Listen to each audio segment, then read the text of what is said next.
God saved a wretch like me.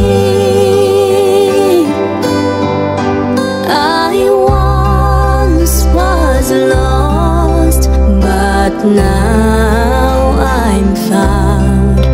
Was blind, but now I see. 'Twas grace that taught my heart to fear, and grace my fears relieved. How precious indeed that grace appear. They are I first believed.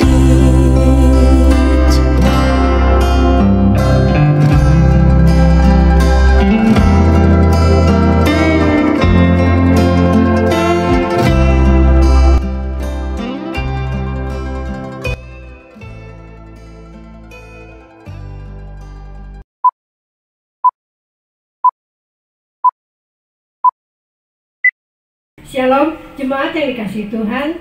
Selamat beribadah, selamat berjumpa kembali dengan kami. Kita akan memulai ibadah hari ini. Kita akan sama-sama berdoa. Mari kita berdoa. Bapa yang penuh kasih, terima kasih untuk kesetiaan-Mu di dalam kehidupan kami. Walaupun banyak sekali rintangan dan tantangan yang sedang kami hadapi, tapi kami percaya bahwa penyertaan-Mu sempurna. Tuhan, terima kasih untuk kesempatan hari ini di mana kami masih boleh sama-sama berbakti melalui media online, tapi kami percaya bahwa kehadiran-Mu selalu sempurna di dalam hidup kami. Kami akan memulai Tuhan ibadah ini, dan kami ingin memberikan seluruh hidup kami hanya untuk kemuliaan-Mu. Di dalam nama Tuhan Yesus kami sudah berdoa dan mengucapkan syukur. Amin. Mari kita sama-sama angkat satu pujian bahwa banyak sekali yang sudah Tuhan berbuat di dalam hidup kita, dan kasih-Nya itu perlu kita syukuri di dalam.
Nyata dalam hidup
setiap hari, setiap hal yang Tuhan izinkan terjadi, kita harus tetap bersyukur bahwa semua itu mendatangkan kebaikan bagi orang yang dikasihinya. Ketika kita bisa bersyukur, kita akan pasti merasa diberkati. Mari kita angkat satu pujian, Aku Diberkati.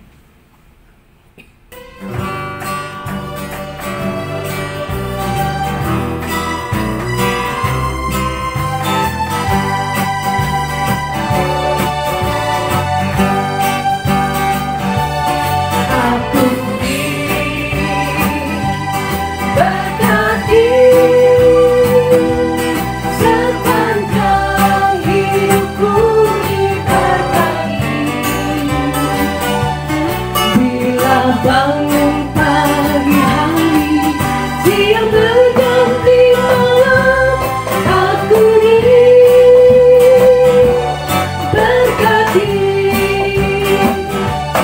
Aku diberkati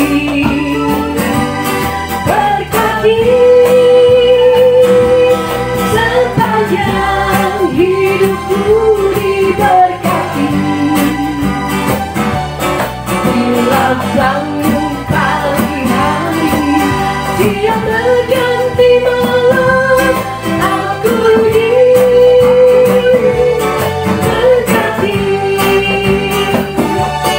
Aku diberkati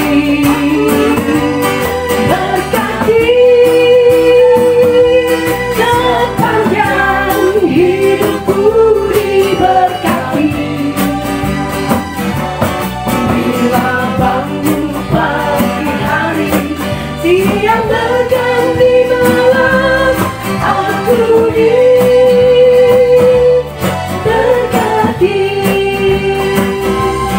Aku diberkati.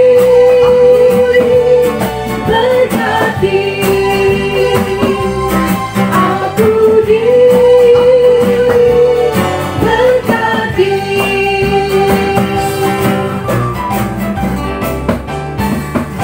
Tiba saatnya kita akan bersama-sama mendengarkan kebenaran firman Tuhan. Kita akan persiapkan hati kita.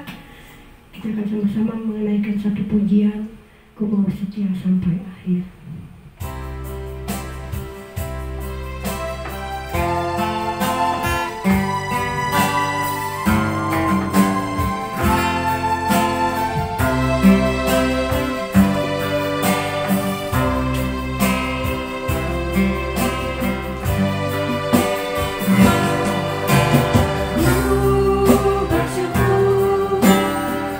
Memilihku menjadi hamba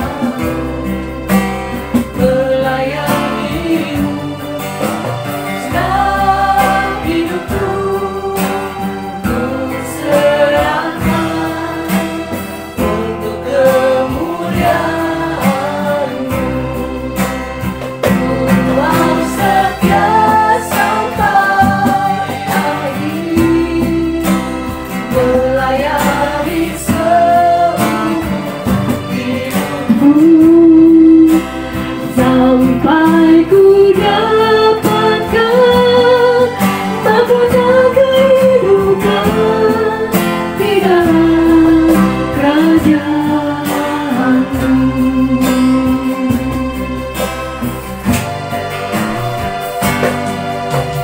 Ku bersyukur Kau memilihku menjadi hamba-Mu, melayani-Mu. Dalam hidupku ku serahkan untuk kemuliaan-Mu.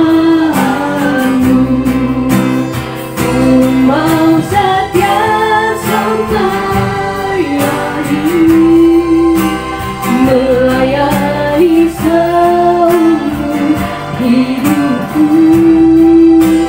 sampai ku dapatkan mahkota kehidupan di dalam kerajaan-Mu.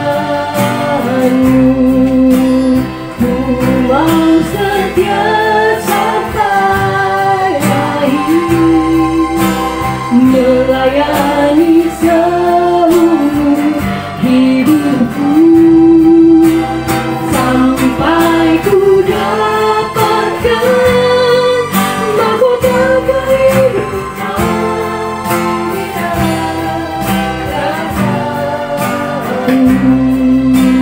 Sampai ku dapatkan mahkota kehidupan di dalam kerajaan-Mu. Di dalam kerajaan-Mu. Di dalam kerajaan-Mu.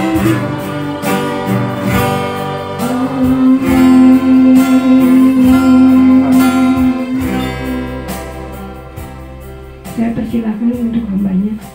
Jemaat yang dikasihi Tuhan, sebelum kita masuk dalam kebenaran firman Tuhan, mari kita minta pimpinan Roh Kudus untuk menerangi setiap hati kita, agar firman Tuhan boleh tertanam, termeterai di dalam hati kita. Mari kita berdoa. Bapa di dalam sorga, teduhkan hati kami Tuhan. Siapkan, bukakan mata hati kami Tuhan, agar kami boleh menerima kebenaran firman-Mu, sehingga kami terus bertumbuh, berbuah di dalam Engkau Tuhan. Kami tahu hidup kami adalah sementara, hidup kami seperti uap. Kami tidak pernah tahu hari esok kami Tuhan. Untuk itu biarlah waktu-waktu yang Tuhan masih berikan bagi kami, boleh kami pergunakan sebaik mungkin untuk memuliakan nama-Mu Tuhan. Berkati firman-Mu pada pagi hari ini, sehingga kebenaran-Mu boleh benar-benar membuka dan menuntun kami Tuhan, untuk masuk lebih dalam lagi dalam kehendak-Mu Tuhan, mengerti apa yang Tuhan mau di dalam sisa hidup kami ini. Di dalam nama Tuhan Yesus kami berdoa. Haleluya. Amin. Shalom. Shalom. Ya, jemaat yang dikasihi Tuhan, kita akan bersama-sama merenungkan bagian firman Tuhan pada hari ini.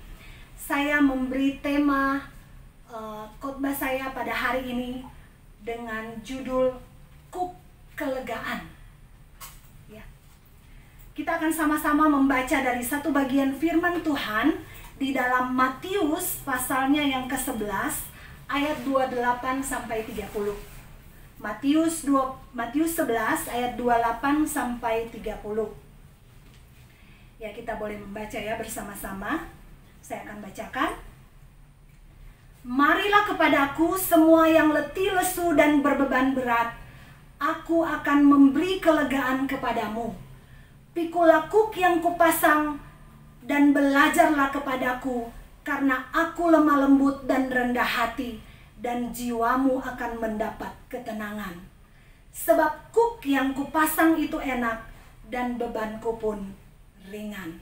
Berbahagialah mereka yang membaca, merenungkan firman Tuhan, terlebih lagi melakukan di dalam kehidupannya setiap hari. Bapak kekasih dalam Tuhan, seperti saya sudah sampaikan tadi bahwa saya memberikan judul khotbah hari ini adalah Kuk Kelegaan. Melalui pembacaan kita tadi, maka sepertinya Tuhan berkata seperti ini, marilah kepadaku semua yang letih lesu, aku akan beri kelegaan. Tetapi ayat sesudahnya Tuhan bilang, pikul aku, saudara-saudara.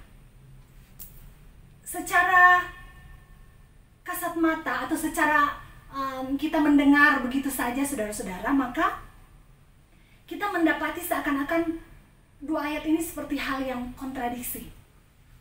Mengapa, saudara-saudara? Karena Tuhan bilang, mari kepadaku, datang kepadaku, aku akan beri kelegaan. Tetapi setelah Tuhan bilang datang, aku akan pasang kuk. Saudara-saudara, ayat 28 ini adalah merupakan undangan daripada Tuhan Yesus kepada setiap kita. Undangan Tuhan bilang, mari datang kepadaku semua yang letih lesu dan beban berat, aku akan beri kelegaan.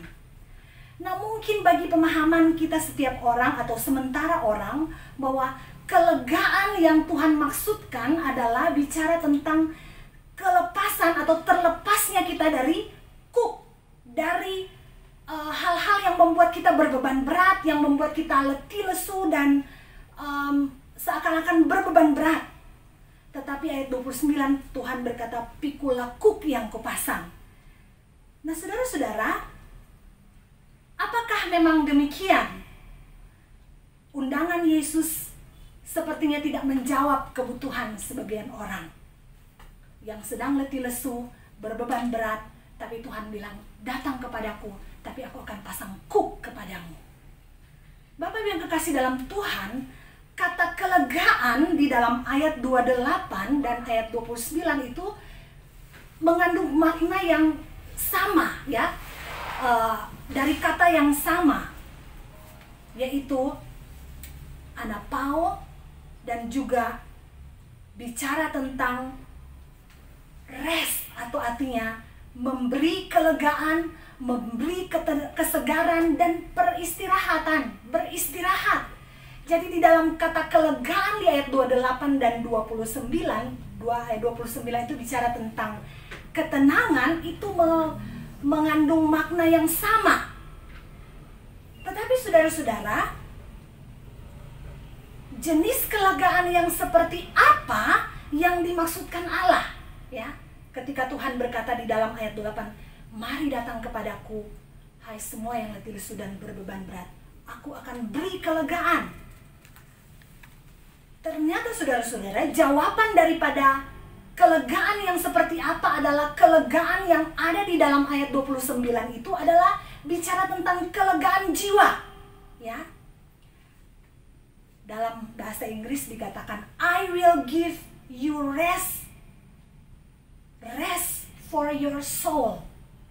Artinya bukan kelegaan yang sekedar kelegaan, tetapi bicara tentang kelegaan jiwa, ketenangan jiwa. Nah, Bapak Ibu yang kekasih dalam Tuhan, ayat daripada yang kita renungkan bersama ini di dalam Matius ini ada keparalelannya dengan ayat di dalam Roma pasal 6 ayat 17-18, bicara tentang kita yang dimerdekakan dari hamba dosa, dimerdekakan menjadi hamba kebenaran. Jadi kita yang tadinya hamba dosa, tapi kemudian dimerdekakan menjadi apa? Hamba dosa, hamba kebenaran, ya. Jadi yang tadinya hamba dosa dimerdekakan menjadi hamba kebenaran. Jadi ada semacam keparalelan, ada semacam kesamaan dalam dua bagian ayat ini, ya. Ada kesamaan keparadoksan antara Matius 6 ayat 28 sampai 30 dan ayat dari Roma pasal 6 ayat 17-18. Ketika seseorang dimerdekakan dari dosa, maka ia bukanlah menjadi orang merdeka dalam arti bebas tanpa batas. Namun kemerdekaan dalam Kristus itu identik menjadi hamba kebenaran. Demikian pula kelegaan jiwa yang dimaksudkan oleh ayat kita tadi di dalam Matius 11 ayat 29 yang ditawarkan oleh Yesus, itu tidak berarti adalah kelegaan semu, kelegaan yang dimengerti dunia, yang tanpa tanggung jawab. Namun kelegaan dalam Kristus itu identik dengan memikul kuk proses pengudusan. Suatu proses pembelajaran untuk semakin serupa dengan Kristus. Bapak Ibu yang kekasih dalam Tuhan, kita telah dimerdekakan dari dosa menjadi hamba kebenaran. Dari hamba dosa dimerdekakan menjadi hamba kebenaran ketika kita yang tadinya masih memikul kuk perhambaan, saudara-saudara, kita merdeka. Namun bukanlah orang merdeka seperti umumnya orang yang diperdekakan, saudara-saudara. Tetapi kita adalah orang-orang ketika dimerdekakan menjadi hamba kebenaran, kita orang-orang yang memikul kuk, saudara-saudara. Mungkin seperti kita misalnya merdeka pada tahun 1945 bangsa Indonesia. Tetapi saudara-saudara, kemerdekaan itu, saudara-saudara, yang dimaknai oleh firman Tuhan, oleh Alkitab adalah kemerdekaan dengan kuk perhambaan kembali, tetapi perhambaan bukan lagi kepada dosa, tetapi perhambaan kepada kebenaran. Kita bukan lagi menjadi hamba dosa, tetapi menjadi hamba kebenaran. Jadi dari pelepasan kuk yang satu, kita menerima pemasangan kuk yang lain, yaitu kuk perhambaan kebenaran. Kelegaan yang bersifat daging tanpa melibatkan pemikulan kuk dan pembelajaran dalam proses pengudusan hanyalah kelegaan semu yang tidak hakiki. Sama seperti meminum air perigi di tepi sungai, di tepi sumur Yakub. Kita ingat cerita tentang perempuan Samaria yang bertemu dengan Tuhan di tepi sumur Yakub. Kita hanya meminum air sumur Yakub, tetapi kalau tanpa mengecap air hidup yang akan memberikan kesegaran yang abadi, maka kita sebenarnya tidak benar-benar merdeka. Itu hanyalah kelegaan yang semu, kelegaan yang sementara ketika tanpa pemikulan kuk. Kelegaan yang Yesus maksud bukan kelegaan semu atau palsu, atau yang bersifat daging, yang bersifat sementara, tetapi berbicara tentang kelegaan jiwa, ketenangan jiwa dengan Kristus adalah sebagai sumber kelegaan itu sendiri. Kemudian Bapak Ibu ayat 30 dikatakan, sebab kuk, ayat 29 bagian B, karena aku lemah lembut dan rendah hati, dan jiwamu akan mendapatkan ketenangan. Bicara tentang kelemah lembutan dan kerendahan hati, itu bicara tentang buah roh. Sebagai hasil proses dari pengudusan adalah paralel dengan menjadi hamba kebenaran. Ini adalah bicara tentang proses perubahan karakter yang menghasilkan kelegaan jiwa, atau suatu proses pelepasan hak dan menjadi hamba sebagai hasil daripada dimerdekakan. Bapak Ibu yang kekasih dalam Tuhan, kata enak di dalam Matius pasal 11 ayat 30 itu bicara bermakna tentang kelegaan yang seperti kalau kita umpamakan seperti sengsara membawa nikmat. Ya. Kelegaan, saudara-saudara, yang dimaksudkan oleh banyak sementara orang itu biasanya atau pada umumnya hanya bicara sampai terhenti kepada kelegaan yang sementara. Saya memberikan contoh kelegaan yang semu dan kelegaan yang hakiki atau kelegaan yang sejati. Contoh tadi perempuan Samaria di tepi sumur Yakub. Kalau kita cuma sampai kepada air sumur Yakub, maka semuanya itu hanya sementara sifatnya. Itu adalah kelegaan yang semu, kelegaan daging. Tetapi kalau saudara-saudara pernah ingat satu tokoh yang sangat, menurut saya sangat luar biasa ya, Nick Vujicic ya. Dia adalah seorang yang tanpa kaki dan lengan, saudara-saudara, tetapi itu tidak menghentikan dia untuk menjadi berbagian di dalam kerajaan Allah.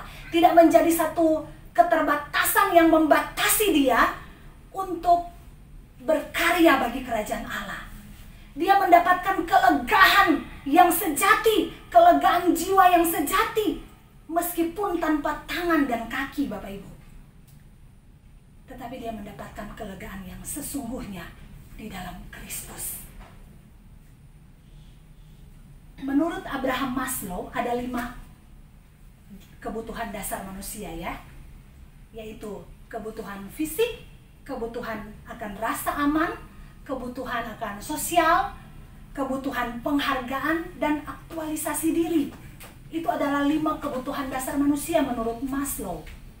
Tetapi Bapak Ibu yang kekasih dalam Tuhan, meskipun semua itu terpenuhi, tetapi tanpa Kristus, maka kelegaan atau ketenangan jiwa yang kita dapatkan itu adalah semu semata. Saudara-saudara yang kekasih dalam Tuhan, buah roh lemah lembut dan kerendahan hati sebagai hasil proses pengudusan adalah paralel dengan hasil dari proses untuk menjadi hamba kebenaran. Ini adalah bicara tentang proses perubahan karakter tadi yang menghasilkan kelegaan jiwa. Saudara-saudara, di dalam kata enak dan ringan tadi, bahwa beban yang Tuhan pasang adalah enak dan ringan, adalah bicara tentang semacam kenikmatan atau kenyamanan yang bermoral, yang berkualitas, yang dihasilkan dari satu pembelajaran yang konsisten dan terus-menerus. Sedangkan kata ringan bicara tentang peningkatan kemampuan sebagai akibat dari pembelajaran, sehingga kuk penghambaan kebenaran yang mungkin semula terasa berat semakin ringan karena terus-menerus kita mengiring Tuhan dengan terus memikul kuk dan terus belajar kepada Tuhan. Karena Tuhan berkata, mari datang, pikul kuk, belajar kepadaku. Itu 3 kata kunci di dalam 3 ayat yang kita renungkan bersama ini.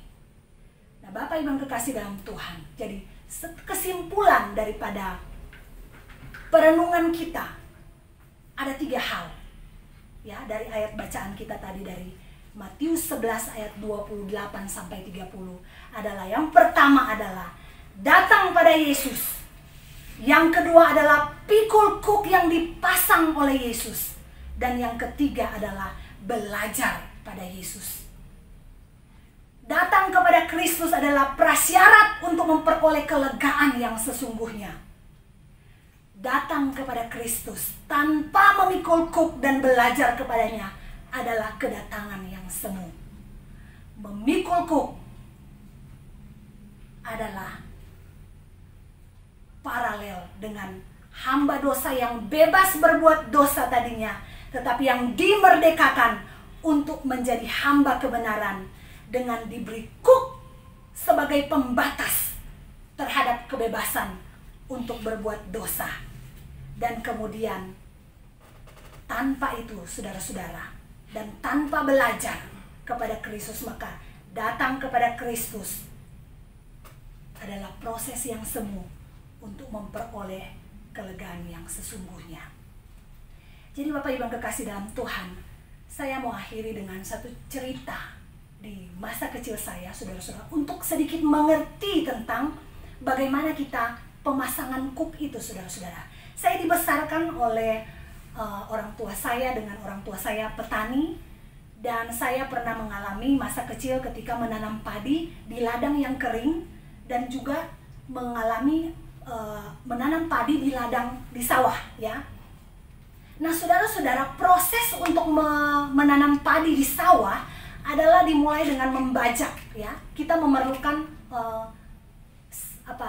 memerlukan binatang, sapi atau lembu untuk membajak sawah. Nah, saudara-saudara, pada waktu binatang ini dipersiapkan untuk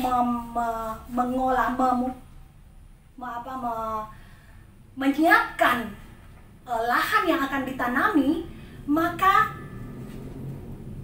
binatang ini akan dipasang kuk supaya dia tidak akan ke kiri dan ke kanan, atau dia bisa tidak fokus, bisa kemana-mana, saudara-saudara. Jadi dipasang kuk oleh yang akan membajak itu ya, saudara-saudara. Jadi yang membajak itu, saudara-saudara, sebenarnya bukan hanya semata-mata binatang itu.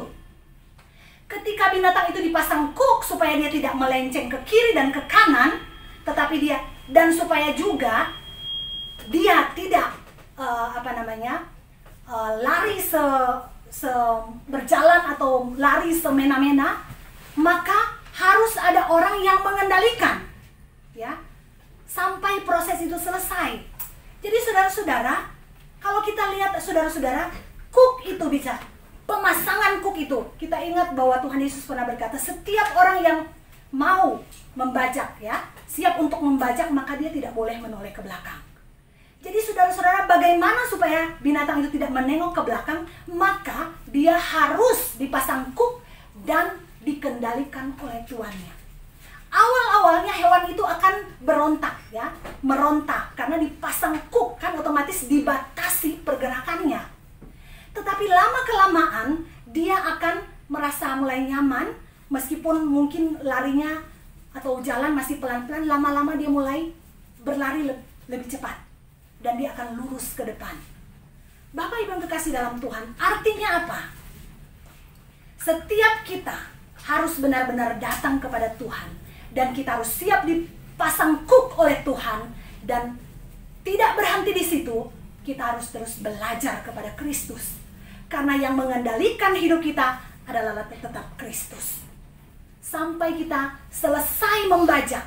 Sampai kita selesai menuntaskan apa yang Tuhan taruhkan kepada kita masing-masing untuk kerajaan Allah di muka bumi ini, maka baru semuanya selesai. Sebelum waktu itu berakhir, sebelum saat itu selesai, maka kita tidak boleh pernah berhenti untuk belajar kepada Kristus atau melepaskan diri dari kuk yang Tuhan taruh. Oleh sebab itu Bapak Ibu yang kekasih dalam Tuhan, mari kita datang kepada Yesus, memikul kuk yang dia pasang dan terus belajar kepada dia. Itulah yang akan mendatangkan kelegaan sejati. Kuk yang mungkin waktu pertama kali dipasang masih terasa berat, namun dengan pembelajaran yang konsisten, terus menerus dari sang guru, kita berproses menuju kedewasaan rohani dan kepenuhan Kristus, dan mendapati kemudian bahwa kuk yang Kristus pasang itu enak dan ringan, dan kita akan memperoleh kelegaan jiwa yang sejati. Amin. Saya minta Bapak Gembala untuk mengucap syukur atas firman Tuhan sekaligus menutup firman Tuhan, menutup ibadah kita. Mari Bapak Ibu Saudara sekalian, kita berdoa. Bapa yang di dalam surga, terima kasih Tuhan Yesus akan firman-Mu. Firman-Mu yang mengajar kepada kami tentang makna kelegaan yang sejati. Seringkali kami salah paham Tuhan, dan menganggap bahwa kelegaan itu adalah secara fisik. Ketika kami beristirahat, kami tidak banyak mengeluarkan tenaga yang membuat kami lelah, seperti pada masa-masa kini ketika wabah corona ini sedang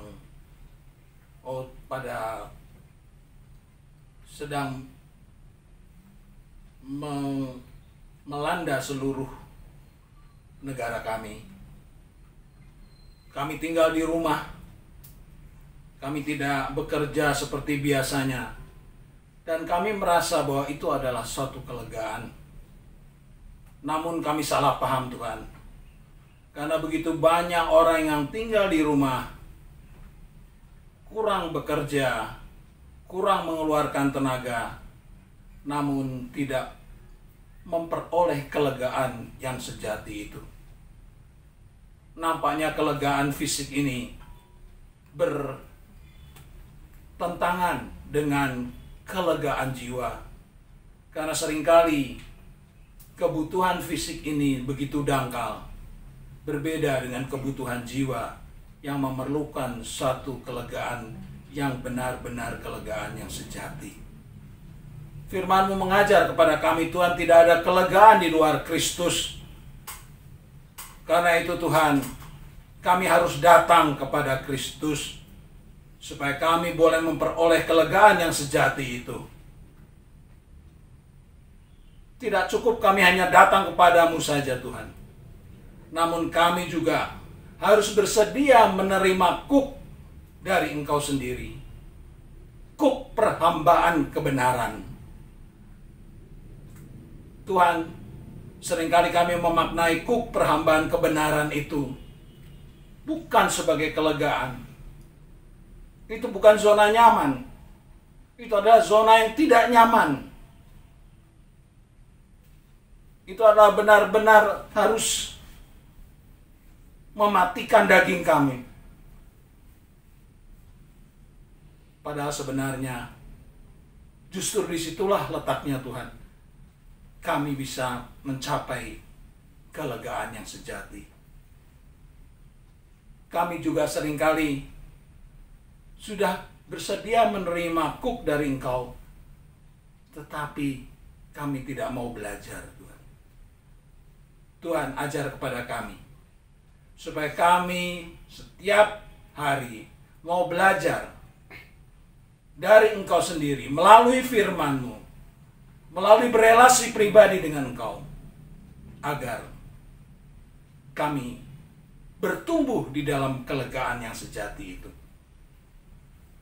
Bapa yang dalam surga, berkati hamba-Mu yang sudah membawakan firman-Mu, pakailah menjadi alat yang berguna bagi kerajaan-Mu, dan biarlah juga kelegaan yang sejati itu menjadi miliknya dan menjadi milik dari setiap jemaat GBS Hosana yang mendengarkan akan firman ini. Di dalam nama Tuhan kami Yesus Kristus kami telah berdoa. Amin. Jemaat yang dikasihi oleh Tuhan, terimalah berkat Tuhan. Kiranya kasih setia abadi dari Allah Bapa, anugerah dari Tuhan kita Yesus Kristus, dan ketekunan pemeliharaan Roh Kudus ada senantiasa beserta dengan kita sekalian dari sekarang sampai selama-lamanya. Amin.